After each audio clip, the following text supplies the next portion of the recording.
वो सामा रोती बिलखती है, रोते रोते शाम हो गई है। बड़े बेटे को भूख लग आई है, कहने लगा माँ मुझे बहुत जोरों से भूख लगी है, मुझे खाना दे दो। जो मैया साथ में भोजन बांध करके ले गई थी वो उस बच्चे को दे दिया। बच्चे ने खा लिया। बच्चे का जाने कि हमारे पिताजी इस दुनिया में रहे या नहीं रहे। आज मैया ने अपने छोटे से पुत्र को गोद में लिया और 3 साल के पुत्र को अंगुली पकड़ाई। आज अपने पीहर के लिए चली है।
वो सामा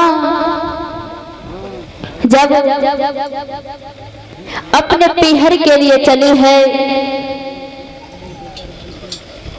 तो उधर बीच में एक नदी बहती थी। उस नदी में पानी का बहाव बहुत तेज से था। वो नदी पूरी चढ़ी हुई थी और उधर मैया का मासूम बेटा एक साथ ले जाकर के तो नहीं पार कर सकती थी। उसने क्या किया, बड़े बेटे को इस पार छोड़ा और बड़े बेटे से कहा बेटा तुम यही रहना, मैं तुम्हारे छोटे भाई को उस तरफ छोड़ करके आती हूँ, तब तुमको ले जाऊंगी। इधर क्या होता है, जब मैया उस नदी में घुसती है अपने छोटे बेटे को उस पार छोड़ देती है और वापस आती है। बीच नदी में आकर के मैया खड़ी हो जाती है। इधर क्या होता है, छोटे पुत्र के ऊपर बाज मंडराने लगा। जब बाज मंडराने लगा तो मैया ने बीच नदी में खड़े होकर ताली बजाई जिससे ये बाज उड़ जाए। इधर बड़े बेटे ने समझा कि माँ मुझे बुला रही है। बड़े बेटे ने नदी में छलांग लगाई और वो बहता चला गया। इधर छोटे बेटे को बाज ने अपने पंजों में दबोचा और उड़ा करके ले गया। अब मैया बीच धार में खड़ी हुई है, वही रोने लगी है। ये क्या हुआ, आज मैया पागल सी हो गई है। फिर मैया निकली, फिर चल दी अपने पीहर के लिए। रास्ते में उसे एक बाबा मिले। बाबा ने सामा को पहचान लिया। बेटी सामा, कहने लगी हाँ दादाजी। दादाजी कहने लगे हैं बेटी रो क्यों रही है। सामा कहने लगी है दादाजी मेरे पति को काले सर्प ने डस लिया वो इस दुनिया से विदा हो गए, मुझको छोड़ करके चले गए। मेरे दो बेटे हुए थे, वो भी नदी पर दोनों बिछड़ गए। एक तो नदी में कूद गया और दूसरे को बाज उठा करके ले गया। आज दादाजी कहने लगे हैं, बेटी बहुत ही तोज पे विपदा पड़ी है। वो सामा कहने लगी है, दादाजी आप ये बताइए मेरे माता पिता कैसे हैं? इतनी बात सुनकर के दादाजी कहने लगे हैं, बेटी जो तुम्हारे घर के पीछे जो बरगद का पेड़ खड़ा था वो टूट के गिर पड़ा। जब आंधी आई तो वो टूट करके तेरे घर पर गिर पड़ा और उसी घर में तेरे माता पिता दब के मर गए। सामने बहुत चल रही है। आज सामा पागल हो जाती है, अपने सभी तन के कपड़े फाड़ दिए हैं और गांव में घुसी है। लोग बाग उसे मारने लगे।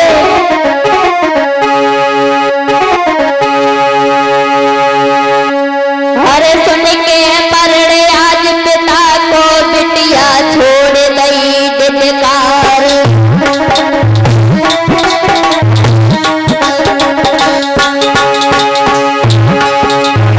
बचारा तो पागल हुए, दादा याद कर नहीं जा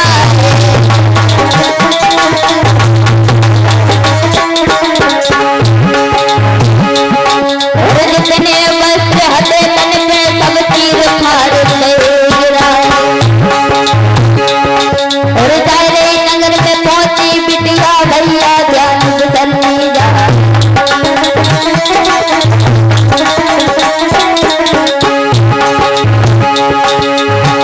आज उसने अपने तन के सभी वस्त्र फाड़ दिए हैं। वो पागल हो चुकी है क्योंकि पति को जान के बस लिया।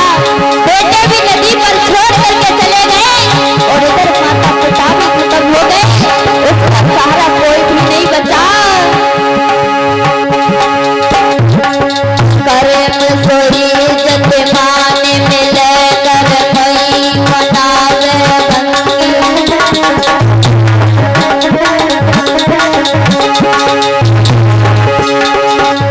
चलो भिखारी को कर्म करे, कर्म ही धूप पे भीख मंगावे।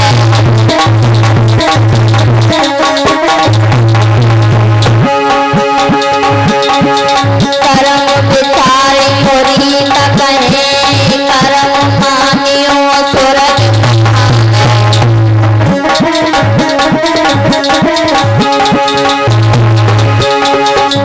होनी कर्म के अनुसारे, झूठ मती कोई मानो।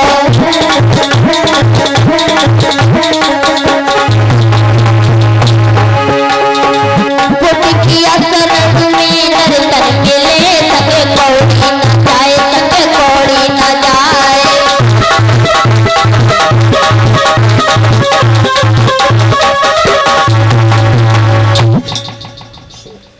आज वो सामा अपने तन के कपड़े सभी फाड़ डाले हैं, नोच डाले हैं और जा करके नगर में घुसती है।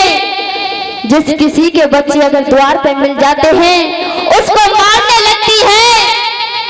और इधर गांव वालों ने उस सामा को मार करके जेठ वन के लिए घुमा दिया। उसे मार मार कर जेठ वन में ले गए जहां भगवान बुद्ध भिक्षुओं को उपदेश दे रहे थे। जैसे ही भिक्षुओं ने देखा कि ये कौन स्त्री है, भिक्षु उसे मारने के लिए चले हैं।